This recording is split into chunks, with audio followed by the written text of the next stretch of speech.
seperti apa? Oke, Papa baca dulu bukunya. Yang mana ya? Nih. Nih. Bah.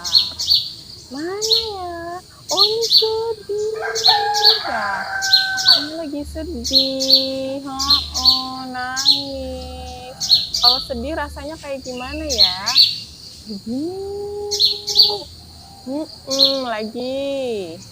Oh, yang ada cerminnya mana? Yang ada cerminnya. Nah, tuh. Pak. Tuh, Nisa ya? Iya. Oh. Tuh, yang ada bunga-bunganya tuh. Bunganya bagus ya. Ya. Bismillahirrahmanirrahim.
Oh, ini yang bunyi gini.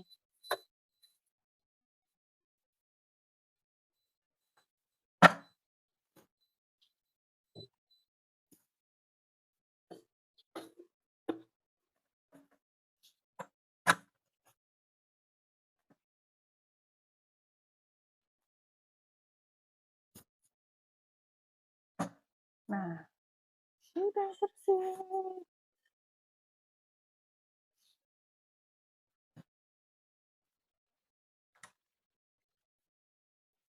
Assalamualaikum, halo teman-teman.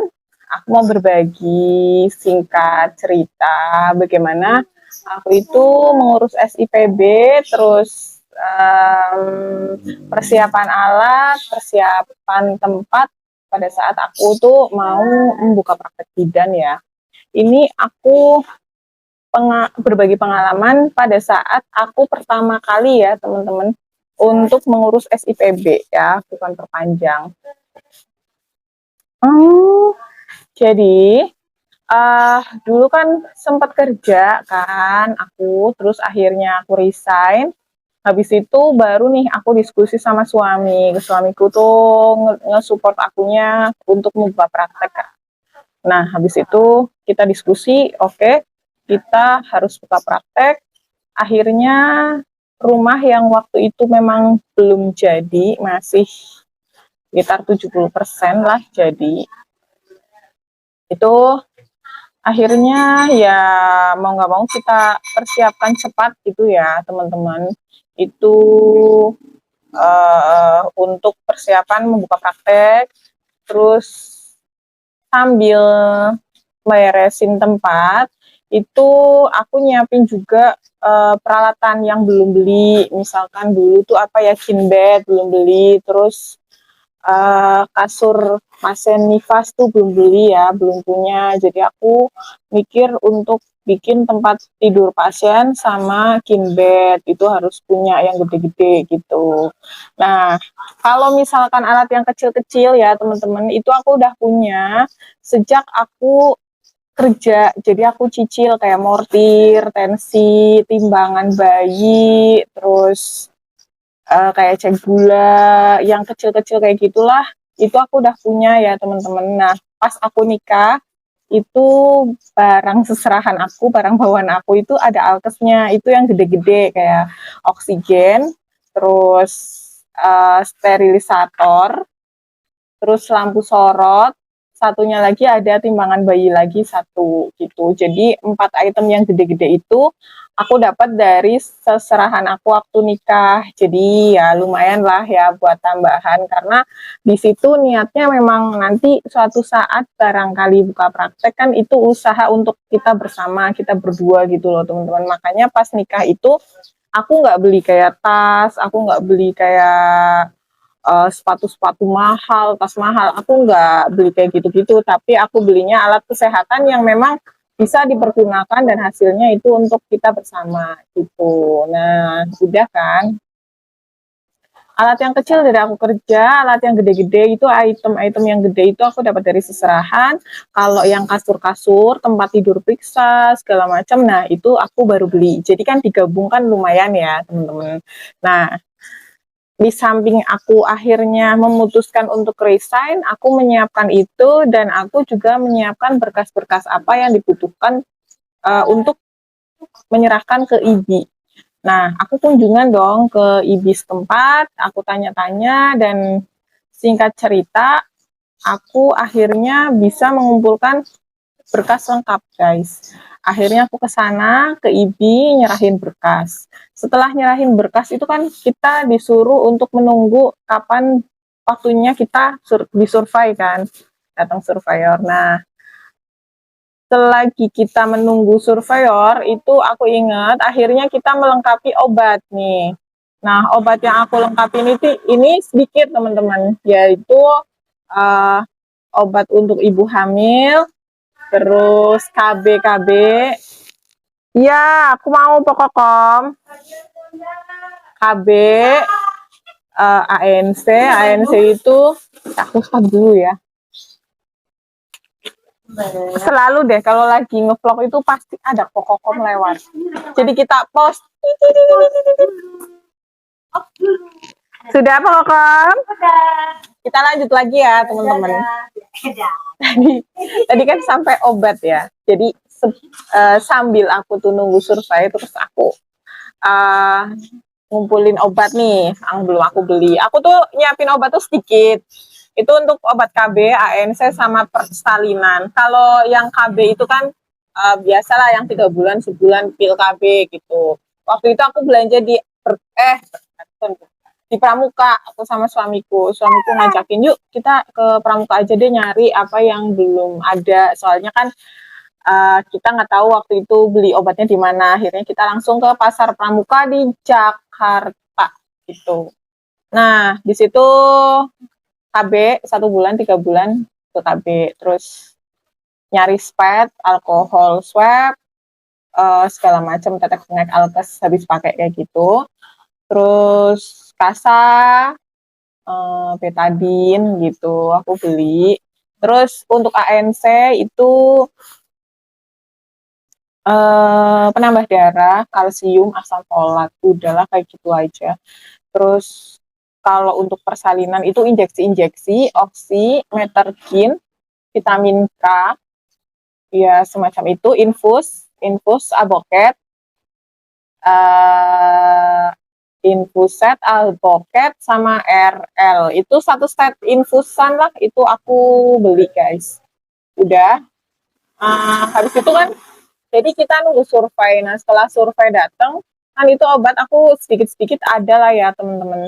Nah, udah setelah survei kan kita nggak langsung dapat SIPB ya. Nah, kalau waktu itu kan SIPB-nya memang SIPB yang masih manual ya, masih biasa, masih diurusin sama pengurus IBI. Jadi agak lama ya teman-teman, sekitar 10 bulan waktu itu dari rekomendasi itu turun sampai SIPB jadi. Nah, sambil nunggu itu kan aku kayaknya nggak berani terima partes dulu, pasien-pasien dulu kayak gitulah enggak. Nah, tapi aku terima pasien untuk mandiin bayi gitu. Terus aku dari situ juga mulai ikut kegiatan masyarakat yang ada kayak pengajian, terus kayak acara khususan itu aku ikut. Jadi pokoknya di situ ada kegiatan masyarakat apa aku ikut sebagai bentuk aku itu perkenalan sama masyarakat, karena kan aku pendatang baru datang di situ, jadi masyarakat kan belum tahu aku itu siapa dan aku itu mau buka praktek tuh di RT mana gitu. Udah sambil jalan, sambil perkenalan, sambil obat-obatan apa yang sepertinya belum lengkap gitu, sama melengkapi kemarin yang survei itu kan, survei pasti banyak kekurangan dong. Biasanya tuh gini, kalau kita ngerasa kayaknya udah lengkap deh gitu kan. Nah, nanti pas ada tim tim survei datang, itu pasti kekurangan kita tuh banyak banget. Ini kurang ini, kurang itu, kurang ini, kurang itu, kayak gitu loh. Nah, di situ aku lengkapin lagi, terus obat nambah apa lagi. Nah, sambil aku itu persiapan untuk benar-benar SIPB turun, sama persiapan untuk apa namanya, pasien datang gitu lah. Tapi waktu itu aku udah dikit-dikit lah mandiin bayi gitu, panggilan mandiin bayi gitu kan, lumayan ya, sama apa dulu mandiin bayi. Terus kayaknya dulu tuh kayak tetangga-tetangga tuh pada beli pil KB gitu, aku nerima 1-2 lah, nggak banyak, orang sebulan paling 3 orang 2 orang. Itu disyukuri ya pertama-tama gitu. Terus sambil ada tetangga yang nanya, mau buka praktek ya? Iya gitu. Nah, udah sampai saatnya itu aku akhirnya akhir tahun lah, itu aku SIPB ku turun gitu. Nah, setelah turun baru deh aku benar-benar udah Bismillah, terus buka praktek gitu. Itu perjalanan singkat aku. Perjalanan singkat aku ya teman-teman. Dadah. Aku berangkat. Tuh. Pino. Tuh. Nah, itu perjalanan singkat aku uh, dari urus SIPB, terus disurvei sampai aku SIPB-nya turun. Gitu ya teman-teman. Semoga video ini menginspirasi teman-teman semua yang mau buka praktek. Semoga sukses selalu, berhasil, lancar, tidak ada hambatannya apapun ya. Oke, sampai jumpa di video selanjutnya. Dadah.